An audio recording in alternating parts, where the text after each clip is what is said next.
Bonjour à toutes et à tous, bienvenue dans ce séminaire proposé par France Éducation Internationale, ici en particulier par la cellule qualité et expertise du département évaluation et certification. Nous allons, durant un peu moins d'une demi-heure, parler de psychométrie. La psychométrie, c'est une autre facette probablement un peu moins connue par vous-même des métiers de la certification en FLE. Pour l'essentiel, il s'agit d'assurer la validation psychométrique des contenus d'évaluation de certification tels le DEFDALF, le TCF. Ce sont donc des certifications qui bénéficient de la psychométrie parce que nous sommes dans des situations à fort enjeu et à grande échelle. Fort enjeu, ça signifie que le résultat obtenu par le candidat lui permet de répondre à un projet de vie majeur le concernant, obtenir la nationalité, s'inscrire dans une université, immigrer dans un pays étranger. Et à grande échelle, ça signifie que les candidats qui vont se présenter à ces certifications sont très nombreux et répartis dans des sessions elles-mêmes réparties tout au long de l'année. Nous allons illustrer ce propos à travers le dispositif des épreuves d'entraînement du DELF à 4 voix. Me succéderont ainsi Erwan Ariou, puis Juliette Charmont, puis Anne-Sophie Autain. Notre métier consiste à apporter des garanties. D'abord, nous allons extraire le meilleur du travail des spécialistes du FLE qui écrivent, composent les contenus des examens. On va essayer de ne rien perdre de leur travail, on va ne rien créer à partir de leur travail, en tout cas en termes de contenu. En revanche, on va opérer un certain nombre de transformations en réassemblant ces contenus pour faire en sorte que les examens officiels soient les meilleurs possibles sur le plan qualitatif et faire en sorte qu'on puisse avoir une confiance maximale dans les résultats qui sont délivrés aux candidats. Le deuxième grand prisme de notre activité, c'est de faire en sorte que quel que soit le lieu et le moment de passation, mais aussi quelle que soit la version qui a été distribuée au candidat, le résultat du délivré soit sensiblement le même. La psychométrie, on la déroule donc pour apporter de la rigueur dans ce qui est réalisé, mais aussi d'être en mesure de prouver ce qu'on fait et de le prouver scientifiquement. On va le faire au travers de 4 qualités. La première des qualités, c'est la validité. C'est le fait qu'on va garantir que ce qui est mesuré, c'est bien du français langue étrangère et pas une autre compétence. La seconde, c'est la fidélité. C'est le fait que, quel que soit le lieu de passation, Paris, Rabat, Berlin, Moscou, Pékin, Mexico, quel que soit le moment, 8h, 10h, 12h, 14h, 16h, quelle que soit la version, la V12, la V14, la V37, la V172, eh bien, le résultat du candidat va être sensiblement le même, ou presque le même. La troisième qualité, c'est la sensibilité qui va de pair avec la fidélité, où on cherche à minimiser le risque d'erreur. On ne peut pas évaluer sans faire d'erreur de mesure. Dire le contraire serait mentir. Et donc, on va tenter de délivrer un résultat qui soit le plus proche possible du niveau de compétence réel du candidat. Enfin, dernier point, l'équité, c'est le fait que on ne délivrera aucun avantage ni désavantage, que le candidat soit homme, femme, jeune, âgé, qu'il soit compétent en mathématiques ou en sciences naturelles ou pas d'ailleurs. Comment on réalise ces opérations? On va sélectionner des procédures et une méthodologie d'analyse parmi un ensemble possible. Pour le dispositif des épreuves d'entraînement, et uniquement dans ce cadre, nous réalisons une collecte des données et une analyse à travers une procédure dite de pré-test, c'est-à-dire qu'il s'agit d'un examen blanc, on va récupérer les réponses des candidats, les analyser psychométriquement, et on va tirer le meilleur du résultat de ces analyses pour composer ensuite des versions officielles. On aurait pu faire du post-test ou du calibrage masqué, c'est simplement le moment de collecte ou le moment de la réalisation de l'analyse qui diffère un peu.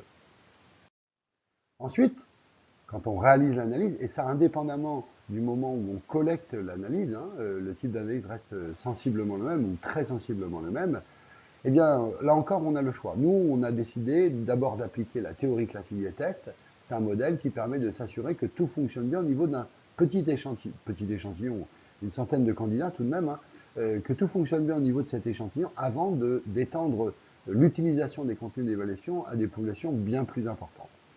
Deuxième catégorie de modèle qu'on utilise, un modèle de réponse à l'item un peu particulier qui va nous permettre de vérifier le bon fonctionnement des questions, ni trop facile, ni trop difficile, assez discriminante, etc. Qu'on peut faire aussi à travers la théorie classique des tests. Nous, on ne cherche pas à expliquer le comportement des candidats, ce n'est pas notre objectif ici. C'est simplement de s'assurer qu'on va bien mesurer, bien évaluer. Un aperçu global de la présentation. Je laisse dans quelques secondes la parole à Erwan Ariou qui va vous parler du dispositif, comment on le met en œuvre. Juliette ensuite vous parlera de la façon dont on collecte et centralise les données, on les nettoie, comment on organise le pilotage et le suivi de ces données. Ensuite, Anne-Sophie vous parlera des analyses psychométriques dont le résultat est incorporé dans une banque d'items. Et c'est de cette banque d'items qu'on va extraire des contenus d'évaluation sur les paramètres psychométriques pour réaliser un assemblage. Je reprendrai alors la parole pour vous parler de calendrier de distribution. Et c'est Erwan qui conclura cette présentation. Merci beaucoup Sébastien. Bonjour à tous. Alors pour expliquer ce qu'est la psychométrie, nous allons prendre un exemple concret, les épreuves d'entraînement. Ce dispositif qui a vu le jour en 2017 permet aux futurs candidats du DELF tout public et du DELF junior scolaire de se préparer aux épreuves officielles. Cet examen blanc permet aux candidats de connaître leur niveau en compréhension de l'oral et en compréhension des écrits. Et comme vous le voyez, France Éducation Internationale propose 8 épreuves d'entraînement au total, réparties sur 4 niveaux, A1, A2, B1, B2, et sur 2 déclinaisons, tout public et junior scolaire. Alors, quelques mots sur les procédures. Nous avons ici 3 parties prenantes dans ce dispositif. Le premier acteur est la gestion centrale. C'est un centre, représenté par une personne, qui a la responsabilité de gérer un réseau de centres d'examen DELF-DALF dans un pays. Ces centres peuvent, à leur tour, gérer un ou plusieurs centres de passation. Le deuxième acteur est le responsable du centre d'examen. C'est lui qui signe la convention. Il se porte garant du bon déroulement des épreuves d'entraînement et de la confidentialité des sujets afin d'éviter tout risque de fraude. Le troisième acteur est France Éducation Internationale, qui fournit le matériel, les sujets, et il se charge de la correction et de l'envoi des résultats au centre. Alors nous insistons ici sur l'importance de l'encadrement des épreuves d'entraînement. C'est un gage de sérieux de l'engagement des 3 parties prenantes, afin de maximiser la qualité des sessions par le respect des conditions de standardisation exigées lors des épreuves officielles. Comme vous le voyez sur la présentation, il y a 3 étapes chronologiques. Tout d'abord, France Éducation Internationale envoie un courriel informatif à la gestion centrale pour lui rappeler la poursuite du dispositif.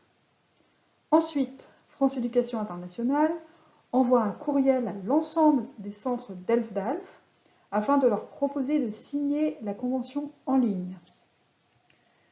Pour finir, une fois que la convention a été signée, France Éducation Internationale envoie un calendrier des sessions au responsable du centre, qui est libre de choisir une ou plusieurs dates pour une session d'épreuve d'entraînement.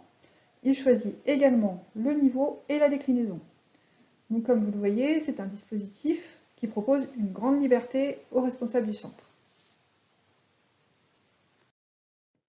2 semaines au plus tard avant la session prévue, France Éducation Internationale met le matériel à disposition du centre sur un espace personnel sécurisé. Bien évidemment, la sécurité du matériel est primordiale car elle est directement en lien avec l'enjeu des diplômes. Les exercices, donc des épreuves d'entraînement, sont amenés après analyse psychométrique à devenir les exercices des épreuves officielles. Cet espace personnel sécurisé fait donc partie du dispositif de lutte contre les fraudes.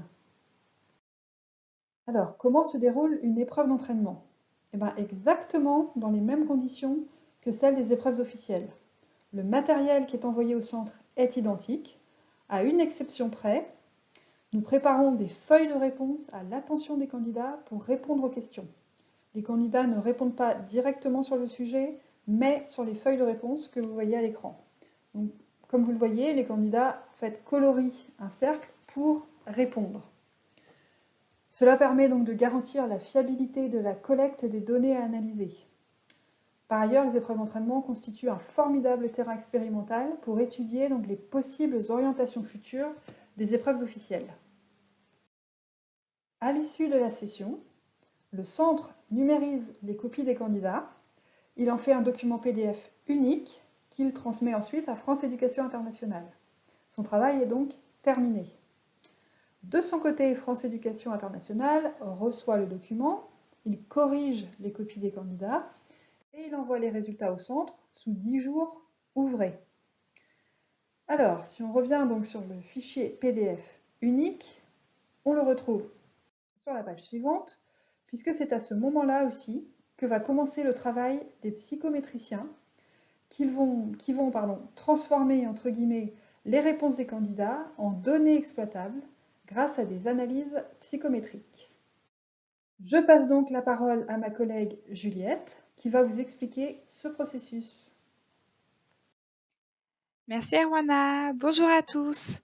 Je vais maintenant vous parler de la collecte et de la centralisation des données, qui est une étape indispensable pour les analyses psychométriques à venir. Alors, dans un tout premier temps, une fois que l'épreuve est terminée, le responsable des centres de passation vont nous envoyer les feuilles de réponse des candidats, de sorte à ce qu'on puisse les encoder à partir d'un logiciel. Donc, on appelle cette étape l'encodage numérique. Et cette étape va nous être utile pour transformer les données récoltées sur un fichier Word en données exploitables avec nos logiciels d'analyse. Plus concrètement, nous avons ici l'exemple de la feuille de réponse de Daria. Donc, dans une feuille de réponse, nous demandons toujours des informations concernant le candidat, notamment son sexe et son projet du pourquoi il passe l'épreuve d'entraînement. Puis, nous avons les différentes questions et propositions associées à l'épreuve qu'ils vont passer. Donc ici, par exemple, on peut voir que Daria a répondu à la première question, le choix numéro B, que l'on retrouve dans le fichier après encodage numérique. Après avoir encodé l'ensemble des données réceptionnées, nous allons les croiser avec les bonnes réponses de l'épreuve passée par les candidats et nous pouvons passer à l'étape du nettoyage. Donc, qu'est-ce que l'étape du nettoyage? Donc, cette étape est très importante pour que nos données soient suffisamment propres et pour pouvoir être exploitées dans un second temps pour les analyses psychométriques. Comme exemple de nettoyage, nous avons par exemple la segmentation des informations. Donc à cette étape, nous sommes capables d'identifier quelles sont les colonnes, donc les informations correspondantes aux caractéristiques du candidat, par exemple son sexe, son projet du pourquoi il passe l'épreuve d'entraînement, son nom, son prénom, mais également les réponses aux différentes questions qui lui ont été posées. Nous allons également écarter les candidats qui ne se sont en fait pas présentés aux épreuves d'entraînement. Il nous arrive parfois d'avoir des feuilles de réponse complètement vides. Dans ce cas-là, ce sont des candidats qui ne se sont en fait pas présentés et que nous allons donc écarter à ce niveau de l'analyse. Nous allons également détecter et corriger les éventuelles anomalies rencontrées.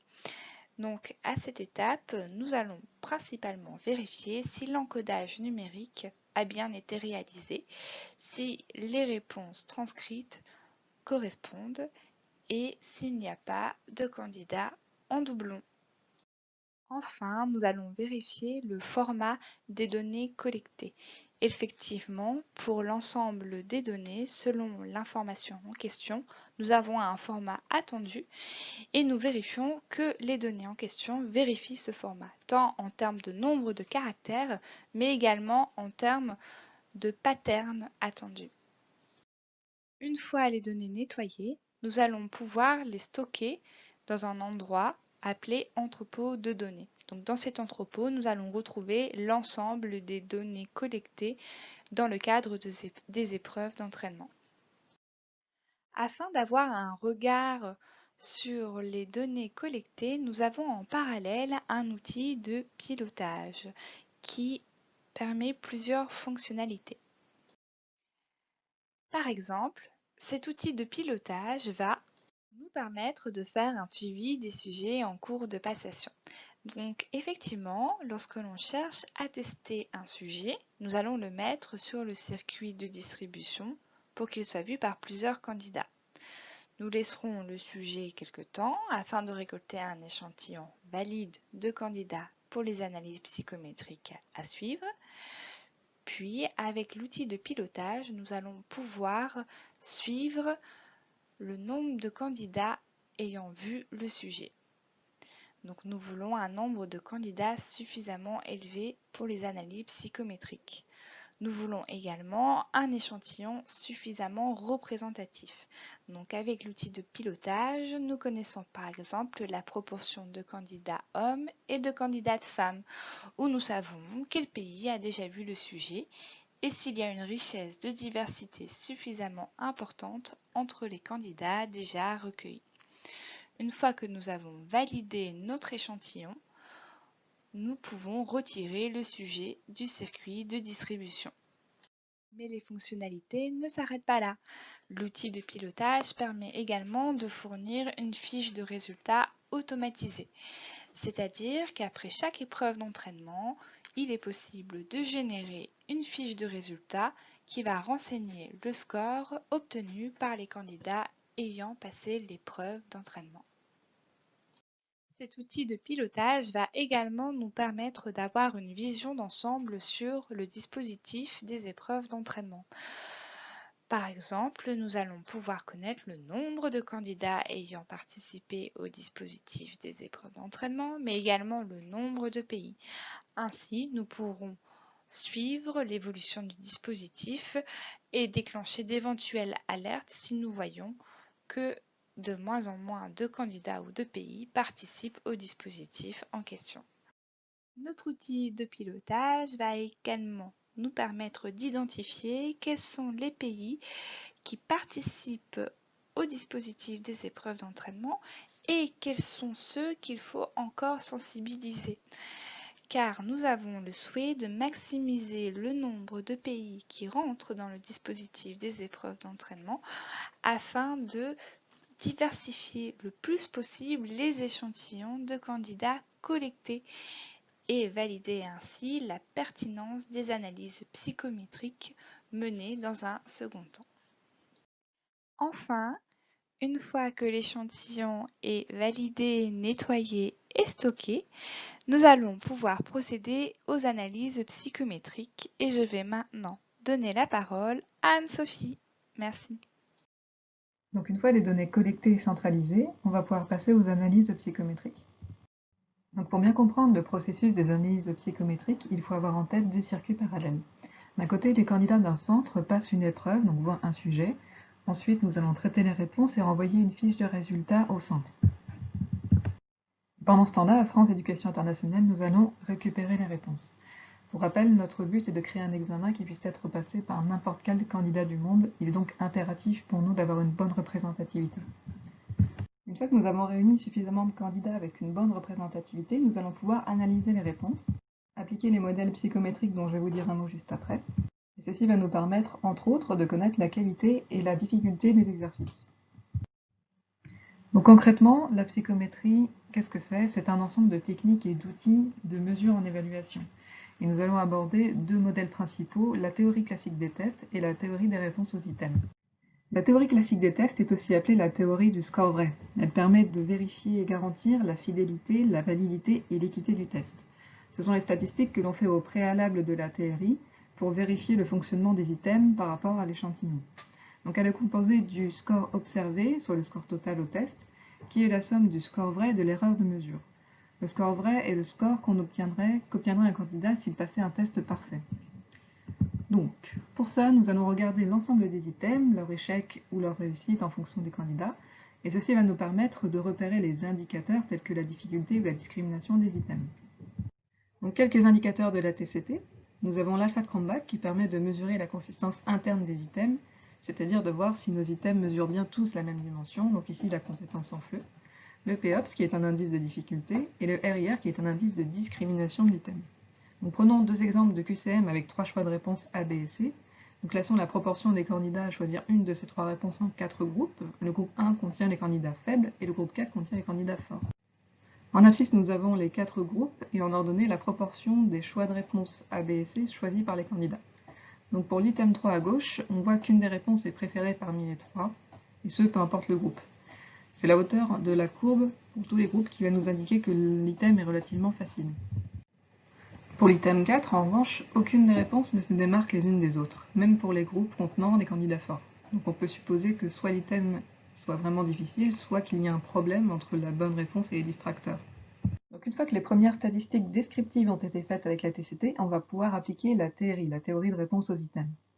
Donc ce que vous voyez ici, c'est une courbe caractéristique de l'item, et le trait latent, c'est ce que l'on mesure. Donc ici, c'est la compétence en langue française. Pour l'item 1 qui est représenté, à compétence moyenne, un candidat aura 50% de chance de réussir l'item. Donc ici, c'est une illustration de difficulté variable. Donc ce que l'on peut lire, c'est que l'item 3 est par exemple plus difficile que l'item 1, qui lui-même est plus difficile que l'item 2.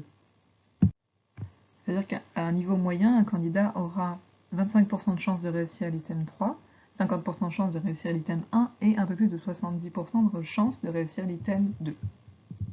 Ici, c'est une illustration des différentes discriminations. Donc à difficulté égale, plus la pente est ardue, plus la compétence langagière est discriminée. C'est-à-dire qu'ici, l'item 2 en rouge permettra de mieux discriminer les candidats de faible niveau des candidats de fort niveau.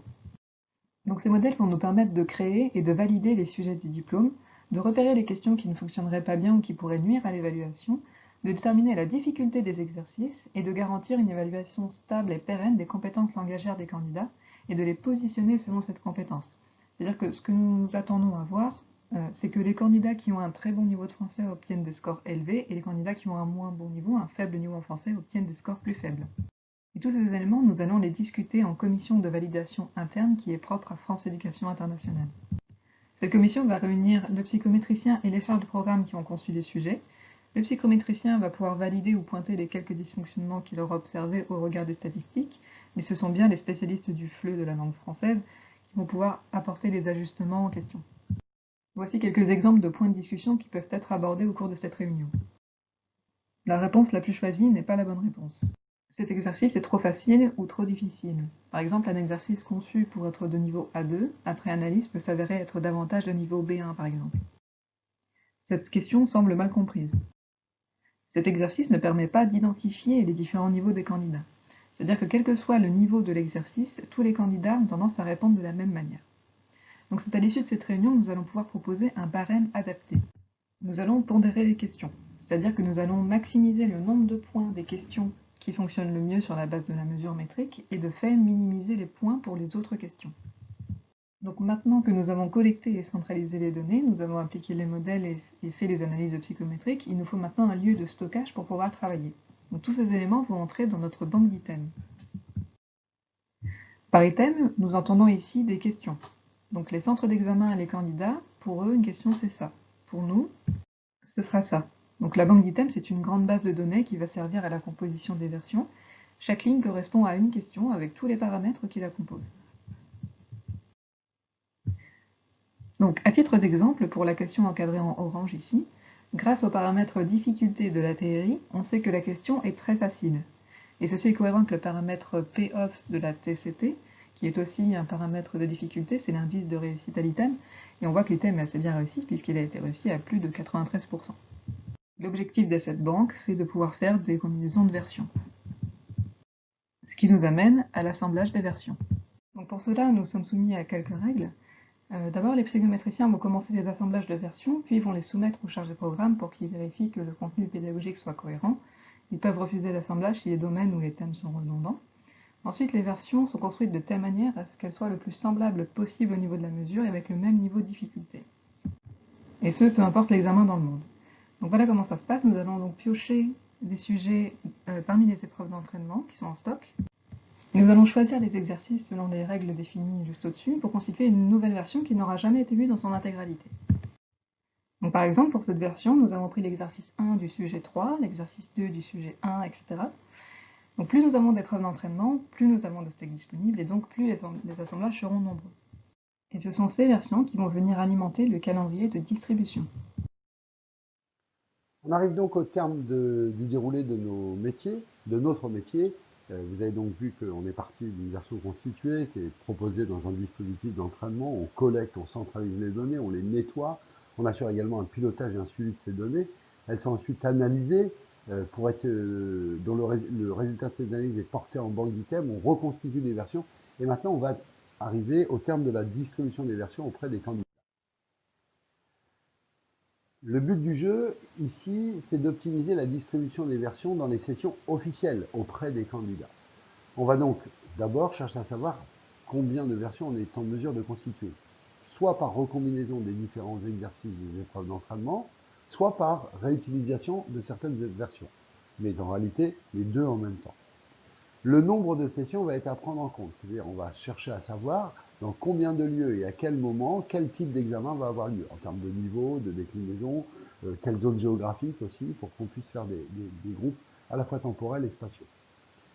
On a 4 objectifs une fois qu'on a reconstitué ces versions et décidé de réutiliser un certain nombre de versions. C'est d'abord de rendre, et c'est un objectif majeur, de rendre les résultats des candidats indépendants des versions qui vont leur être distribuées, de maximiser la recombinaison des exercices, il faut optimiser le système qu'on a alimenté, en tout cas optimiser son utilisation, et d'optimiser la distribution des versions par un zonage géographique et temporel. Je ne peux pas en dire de trop parce que chaque organisme certificateur a sa petite sauce, en utilisant les données des années précédentes, mais aussi les taux d'exposition. Un taux d'exposition, c'est en fait en quelque sorte calculer le nombre de candidats qui voient une version, le nombre de jours où c'est exposé, le nombre de centres où c'est utilisé, etc., etc. Et on va faire en sorte que le taux d'exposition des versions utilisées d'une année sur l'autre soit le plus faible possible. Dans tous les cas de figure, on va fabriquer un calendrier de distribution à partir de ces versions réutilisées ou constituées pour améliorer les dispositifs de lutte contre les fraudes. Plus il y a de versions, mieux elles sont distribuées, moins les fraudes sont possibles. Voilà, je m'arrête là. Je voudrais laisser maintenant la parole à Erwana pour conclure. Merci. Merci Sébastien. Alors vous l'aurez bien compris, la psychométrie et les épreuves d'entraînement sont interdépendantes.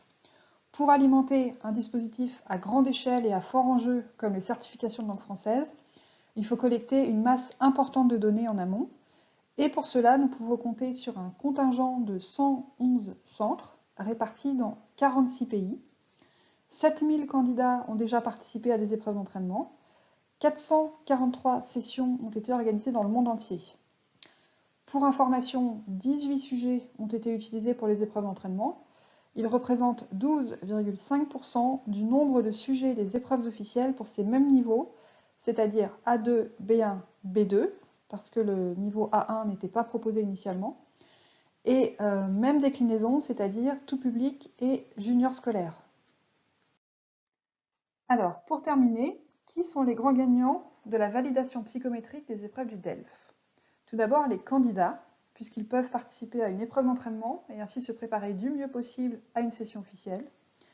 Ils se familiarisent avec les épreuves de compréhension, ils sont mis en situation d'examen et ils obtiennent rapidement leurs résultats. Pour les épreuves officielles, les candidats disposent donc de sujets fiables puisque les versions sont calibrées.